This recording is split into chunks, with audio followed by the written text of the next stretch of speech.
আজকের ভ্রমণ পুণ্যতীর্থ ভারত গ্রন্থ থেকে। এটি বেলুড় মঠের সংঘাধ্যক্ষ কর্তৃক সর্বস্বত্ব সংরক্ষিত। রচনা রামকৃষ্ণ সংঘের প্রয়াত সন্ন্যাসী স্বামী দিব্যাত্মানন্দজি মহারাজ। গ্রন্থ পাঠে শ্রী দেবজিৎ বর্মন। ভগবত পথের পথিকদের কাছে ভারতের হিন্দু তীর্থস্থানগুলির আকর্ষণ প্রবল ও চিরন্তন।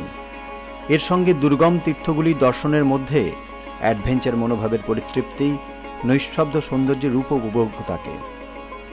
দিব্যাত্মানন্দজির বিবরণে সব দৃষ্টিভঙ্গিরই ছোঁয়া রয়েছে, তবু প্রধানভাবে ফুটে উঠেছে জ্ঞান অনুসন্ধিৎসু এক ভক্ত সন্ন্যাসীর পর্যবেক্ষণ। 1348 বঙ্গাব্দে তিনি ভারতের তীর্থাদি ভ্রমণ করেছিলেন। লিপিবদ্ধাকারী পুস্তক প্রকাশিত হয় 1370 বঙ্গাব্দে। তাই বর্তমানে স্থানগুলির রূপের বা ভাবের পরিবর্তন হয়েছে। এই পরিবর্তন মহাকালের প্রতি পদক্ষেপেই ঘটছে। নিত্য পরিবর্তন আছে বলেই এই সংসার জগৎ নামে অভিহিত। এই পরিবর্তনের কথা স্মরণ করলে বর্তমান ভ্রমণকারীর কোনো অসঙ্গতি দৃষ্টিগোচর হবে না। আপনারা শুনছেন দেবভূমি ভারত, ভারতবর্ষের অনন্য কথা।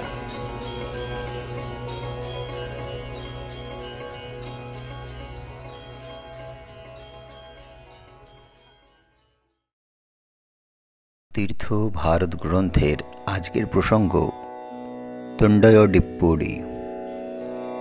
তণ্ডয় শব্দের অর্থ ভক্ত, অডি মানে পদ, পডি অর্থাৎ রেণু, অর্থাৎ ভক্ত পদরেণু। তিনি ভক্তির পরাকাষ্ঠা স্বরূপ ছিলেন এবং নিজেকে ভক্ত পদরেণু বলিয়া মনে করিতেন। ত্রিচিনাপল্লীর নিকট শ্রীবিষ্ণুর বনমালার অংশে তাহার জন্ম হয়। তিনি ভগবানের সেবাতে বিশেষ তৃপ্তি লাভ করিতেন।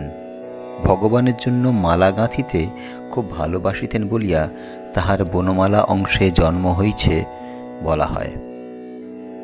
একদিন নারায়ণ লক্ষ্মীর নিকট এই ভক্তটির প্রেমের প্রশংসা করিয়া বলিলেন, জগতে এমন কোনো শক্তি নাই যাহাতে এই প্রেমডোর ছিন্ন হইতে পারে। লক্ষ্মী বলিলেন, স্ত্রী কটাক্ষের অসাধ্য কিছুই নাই। নারায়ণের অগোচরে লক্ষ্মীদেবী তাহার কোনো দাসীকে সুসজ্জিতারে বেশে ওই ভক্তবীরের দৃষ্টি আকর্ষণ করিতে আদেশ দিলেন। রমণী একদিন বাগান হইতে সুন্দর সুন্দর ফুল তুলিয়া একটি অপূর্ব মালা প্রস্তুত করিল। সে মালাসহ ভক্তবীরের নিকট উপস্থিত হইয়া বলিল, আমি বিদেশিনী, আমার কেহ নাই। আপনি মহাপুরুষ, সকলেই পরমাত্মীয়। দয়া করিয়া আমার সহহস্তে রচিত মালাটি নারায়ণকে নিবেদন করুন। ভক্তবীর মালাটি শ্রী ভগবানকে নিবেদন করিলেন। এইভাবে রমণী নিত্যই মালা আনিতে লাগিল। ক্রমেই ভক্তবীরের মন ভগবানের পাদপদ্ম হইতে বিচ্যুত হইয়া রমণীর প্রতি আকৃষ্ট হইতে লাগিল। রমণী তাহার মন প্রাণ হরণ করিল। একদিন তিনি মনোবিলাস চরিতার্থ করিবার নিমিত্ত রমণীর নিকট তাহার ইচ্ছা প্রকাশ করিলেন। রমণী তাহার নিকট কিছু স্বর্ণমুদ্রা দাবি করিল। দরিদ্র ভক্ত স্বর্ণমুদ্রা কোথায় পাইবেন এই ভাবিয়া কাঁদিতে লাগলেন। সেই দিন আর তাহার শ্রীরঙ্গনাথ দর্শনে যাওয়া হইল না। ভগবান ভক্তের মনোভাব বুঝিতে পারিয়া দরিদ্র ব্রাহ্মণের বেশে ভক্তের নিকট উপস্থিত হইয়া বলিলেন, কাঁদিতেছ কেন? এই নাও স্বর্ণমুদ্রা, যাও অভিলাষ পূর্ণ করো। ভক্তটি স্বর্ণমুদ্রা সহ রমণীর ঘরে প্রবেশ করিয়া দেখিতে পাইলেন, তথায় রমণীর স্থলে স্বয়ং শ্রীরঙ্গনাথজি বিরাজ করিতেছেন। তিনি নিজেকে অত্যন্ত হেয় জ্ঞান করিলেন। সেই মুহূর্তেই তাহার দিব্য জ্ঞান লাভ হইল এবং একটি তিরুভায়মরী রচনা করিয়া বন্দনা করিলেন।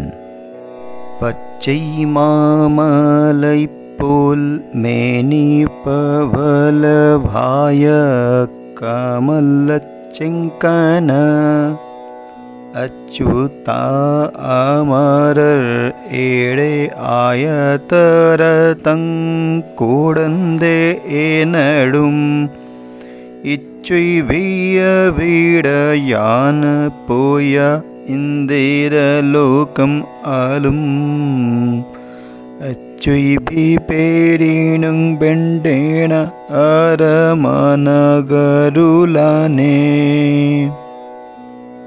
পচ্চৈ শব্দের অর্থ সবুজ, মা শব্দের অর্থ মহা, মলই মানে পর্বত, পোল শব্দের অর্থ মত, মেনি শব্দের অর্থ শরীর, পভল মানে মুক্তা, ভায় মানে মুখ, কমল অর্থাৎ পদ্ম, চেঙ্কানা মানে লাল নেত্র, অচ্যুত্যা অর্থাৎ পরেমা বা শ্রীকৃষ্ণ।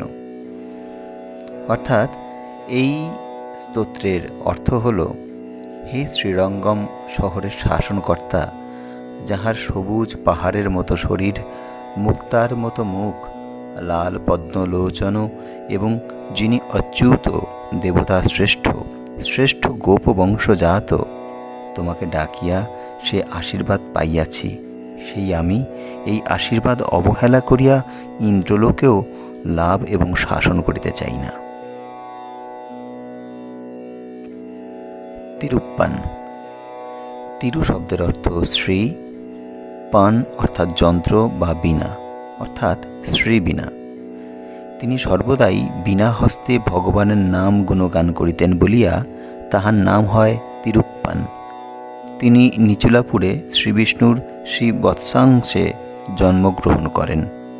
তিরুপ্পান পরৈয়া বংশোদ্ভব ছিলেন। দক্ষিণ ভারতে চণ্ডালকে পরৈয়া বলিয়া থাকে। উচ্চ কুলোদ্ভবেরা তাহাদিগে অতি হেয় জ্ঞান করেন, এমনকি দূর হইতে তাহাদের দেখিলেও নিজেদের অপবিত্র মনে করেন। একদা তিরুপ্পান কাবেরী নদীর ধারে বিনা সহযোগে শ্রী ভগবানের নাম কীর্তন করিতে করিতে বিভোর ও বাহ্য জ্ঞান শূন্য হইয়া পড়িয়াছিলেন। সেই সময় মণি নামক জনৈক পূজারী পূজার জন্য নদী হইতে জল লইতে আসিতেছিলেন। রাস্তার মাঝে এই নীচ কুলোদ্ভব লোকটিকে দেখিয়া রাস্তা হইতে দূরে সরিয়া যাইবার জন্য তিনি 4 বার উচ্চস্বরে ডাকিয়াও তাহার কোনো সাড়া শব্দ পাইলেন না। পরে ঢিল ছুড়িয়া তাহাকে সাবধান করিয়া দিলেন। তিরুপ্পান দেখিলেন সত্যিই তিনি শ্রী রঙ্গনাথজির পূজারীর পথ রোধ করিয়া আছেন। এই অপরাধের জন্য তিনি পূজারীর নিকট ক্ষমা প্রার্থনা করিয়া পথ হইতে দূরে পলায়ন করিলেন। পূজারী জলসহ মন্দিরে আসিয়া দেখিলেন মন্দিরের দরজা বন্ধ। মনে হইল কে যেন ভিতর হইতে বন্ধ করিয়াছে। সহকর্মীরা হয়তো এইরূপ করিয়া থাকিবে ভাবিয়া তিনি একে একে সকলকে ডাকিতে লাগলেন। সকলেই মন্দির দ্বারে আসিয়া উপস্থিত হইলেন। সকলকেই মন্দিরের বাহিরে দেখিয়া পূজারী অবাক হইয়া রহিলেন। ভাবিতে লাগলেন হয়তো আমার কোনো অপরাধ হইয়াছে, সেই জন্য শ্রী রঙ্গনাথ স্বয়ং দরজা বন্ধ করিয়াছেন। তখন তিনি প্রার্থনা করিলেন, হে প্রভু, আমার কোনো অপরাধ হইয়া থাকিলে তাহার জন্য প্রায়শ্চিত্ত করিব। মন্দিরের ভিতর হইতে দৈববাণী হইল, মুনি, তুমি আজ আমাকে আঘাত করিয়াছ, সেই জন্য তোমার আনিত জল গ্রহণ করিব না। মুনি সভয়ে জিজ্ঞাসা করিলেন, প্রভু, কখন আপনাকে আঘাত করিয়াছি?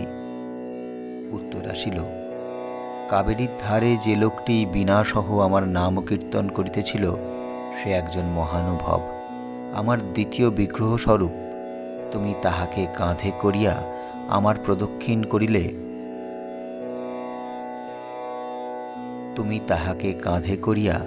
আমার মন্দির প্রদক্ষিণ করিলে তোমার প্রায়শ্চিত্ত হইবে এবং মন্দিরের দ্বার খুলিবে। এই আদেশ পাইয়া মুনি তাড়াতাড়ি তিরুপ্পানের নিকট আসিলেন এবং তাহাকে ধরিবার চেষ্টা করিতে লাগিলেন। তিরুপ্পান পূজারীকে দেখিয়া ভয়ে দৌড়াতে লাগিলেন এবং বলিলেন, আমি নীচ বংশজাত, আমাকে স্পর্শ করিয়া আপনি অপবিত্র হইবেন না। আমি আপনার রাস্তা অবরোধ করিয়া ঘোর অন্যায় করিয়াছি, আপনি আমাকে শাস্তি প্রদান করুন। পূজারী দ্রুতবেগে আসিয়া তাহাকে জড়াইয়া ধরিলেন এবং স্কন্ধে করিয়া শ্রী রঙ্গনাথের মন্দির পরিক্রমা করিলেন। মন্দিরের দ্বার খুলিয়া গেল। পূজারী মনের আনন্দে শ্রী ভগবানের পূজা কার্য সমাপন করিলেন। মুনি তাহাকে স্কন্ধে বহন করিয়াছিলেন বলিয়া তিরুপ্পানের অপর নাম হইল মুনিবাহন। তিরুমঙ্গই। ইহারই অক্লান্ত পরিশ্রমের ফলে বর্তমান শ্রীরঙ্গম মন্দির নির্মিত হইয়াছে। বিগত 8ম শতাব্দীতে দক্ষিণ ভারতে কলিয়ান নামক জনৈক ব্যক্তি শ্রীবিষ্ণুর সাঙ্গধনুর অংশে অবতীর্ণ হন। তিনি তিরুমঙ্গই নামে পরিচিত। যে স্থান দক্ষিণ ভারতের বৈষ্ণব সম্প্রদায়ের প্রধান কেন্দ্রস্থল, যে স্থানে আচার্য রামানুজ গুরু পরম্পরায় বৈষ্ণব সম্প্রদায়ের শীর্ষস্থান অধিকার করিয়াছিলেন, সে স্থান হইতে আচার্য জগৎকে নূতন এক পথের আলো দেখাইয়াছেন। এই সেই স্থান শ্রীরঙ্গম। জগতের 3টি মতবাদের অন্যতম বিশিষ্টাদ্বৈতবাদের জন্মভূমি এই শ্রীরঙ্গম। এই মন্দিরের জনৈক ব্রাহ্মণ নিষ্ঠা সহকারে নিত্য গীতা পাঠ করিত। পাঠে তাহার শুদ্ধাশুদ্ধ বিচার ছিল না বলিয়া সকলেই তাহাকে উপহাস করিত। সে ইহাতে দৃকপাত না করিয়া তদ্গত চিত্তে নিত্য পাঠে রত থাকিত।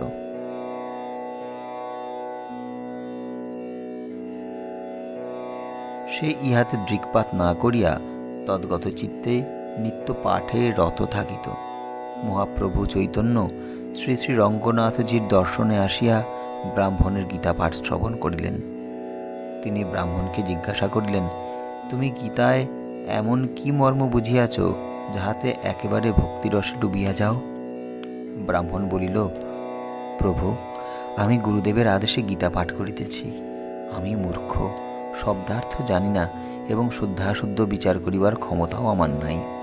তবে গীতা পাঠকালে দেখিতে পাই ভগবান শ্রীকৃষ্ণ অর্জুনের রথে ঘোড়ার লাগাম ধাতে বসিয়া অর্জুনকে উপদেশ দিতেছেন। এই পুণ্য দর্শনেই বিভোর হইয়া থাকি। মহাপ্রভু বলিলেন, তুমি গীতার যথার্থ মর্ম বুঝিয়াছ এবং তুমি গীতা পাঠের যথার্থ অধিকারী। এই বলিয়া মহাপ্রভু ব্রাহ্মণকে প্রেমালিঙ্গন করিলেন। ব্রাহ্মণও মহাপ্রভুর শ্রীপাদপদ্মে পড়িয়া কাঁদিতে লাগল।